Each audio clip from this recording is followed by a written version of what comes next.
अगर कोई कहना सावे कि झाटोरी पार्टी है तो वो मैं रुबैरो छोकरो आप हम होगो 2018 में चुनाव लड़िया था। नमस्कार, राम राम साहब, सभी का एक बार फिर से स्वागत है नए वीडियो में। वीडियो है राजस्थान की तीसरी सबसे बड़ी पार्टी यानी कि आरएलपी पार्टी का वीडियो है।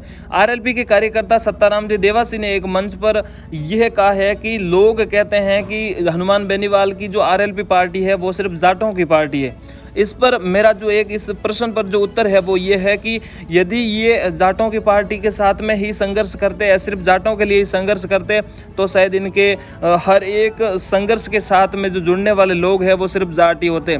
लेकिन मैं आपको बता देना चाहता हूँ कि जो विधायक के तौर पर जो इंदिरा जी बावरी है एवं जो अलग अलग समाज के जितने भी जो नेतागण हैं वो हर एक समाज से बिलोंग करते हैं, सिर्फ जाट समाज से ही नहीं। और जाट समाज के साथ में खड़ा होना इनका फर्ज है, लेकिन सत्तीसी कौम के साथ में खड़े होते हैं। हनुमान बेनीवाल सिर्फ जाट समाज के साथ में या जातिवाद के तौर पर हनुमान बेनीवाल कभी नहीं उतरते। ये कहना है राजस्थान की सिवाना जो विधानसभा क्षेत्र है उनके जो 2018 के आरएलपी के जो उम्मीदवार के तौर पर विधायक पद के लिए जो चुने गए थे उन सत्ताराम जी देवासी का है। उनकी जीत तो नहीं हुई, लेकिन उनका जो एक पद था वो आरएलपी पार्टी के लिए सबसे बड़ा हो गया है। हर तरीके से सम्मान के साथ में सत्ताराम जी को सम्मान देने के लिए हनुमान बेनीवाल तत्पर रहते हैं। इंदिरा जी बावरी मोरे उठे वागरी को ना आपरे वावरी कह रिया हो आ बैठे विधायक बनियोड़ी अगर जातिवाद वे तो एक अटू आया।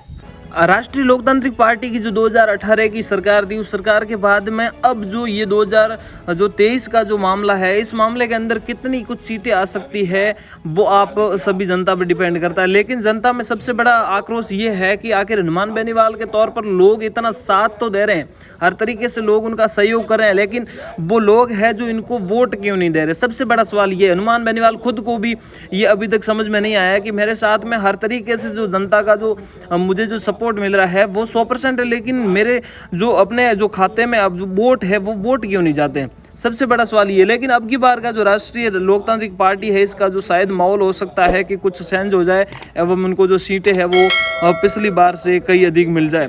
ये सिर्फ अंदाजा है, लेकिन होगा तो वही जो सिर्फ लोग करेंगे, जो सिर्फ जनता करेगी। हनुमान बेनीवाल का एक संघर्ष है वो अलग ही है, क्योंकि ये संघर्षशील व्यक्ति है। अब की बार का जो रिजल्ट है वो इस संघर्ष का शायद परिणाम है जो दिखा सकता है। लेकिन रातों रात भी जो आंकड़े हैं वो बदल सकते हैं। अभी तक मतदान को थोड़ा टाइम है, तब तक के लिए क्या कुछ होता है वो सारी अपडेट के साथ में जनता को पता ही रहता है। और जहां तक होगा कि हनुमान बेनीवाल की 100% सीटें आएगी और इनका जो मुकाम है वो जरूर हासिल होगा, लेकिन क्या कुछ होने वाला है वो जनता पर डिपेंड है। आया है, एमएलए बढ़िया है और प्रदेश अध्यक्ष भी है।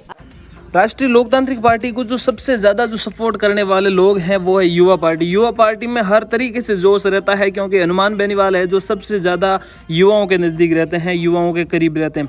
करीब रहने का मुख्य कारण भी ये है कि आखिर जो राजस्थान है इसमें कुछ बदलाव करना है तो आपको युवाओं को साथ में लेकर चलना पड़ेगा, क्योंकि युवा है, इनकी सोच है जो कि आधुनिक दुनिया के तौर पर मानी जाती है। और जो युवा है इनके अंदर जोश भी होता है। युवा एक हर एक कार्य के लिए तत्पर भी रह जाते हैं, हर एक रैली के अंदर भी सम्मिलित हो जाते हैं, हम हर तरीके से साथ भी दे जाते हैं। और जहाँ तक ये जो जवानी का जो उबलता हुआ खून है इसमें कुछ हंगामा भी कर लेते हैं, लेकिन जहाँ तक कानून के दायरे में अपराधी होता भी है और मतलब नहीं करना चाहिए। लेकिन कई बार कई लोगों की मजबूरी हो जाती है कि यहाँ पर कुछ नहीं मांगेंगे तो कोई देने वाला नहीं है। क्यों यदि राष्ट्रीय लोकतांत्रिक पार्टी का जो अब की बार का 2023 का जो चुनाव आ रहा है इसमें यदि राष्ट्रीय लोकतांत्रिक पार्टी को अपनी जो योग्यता है उसके अनुसार वोट नहीं मिले, या जो हनुमान बेनीवाल ने जो मेहनत की है उसके तौर पर यदि इनको वोट नहीं मिले और इनके जो विधायक नहीं चुने गए तो हनुमान बेनीवाल है जो हर तरीके से टूट जाएंगे।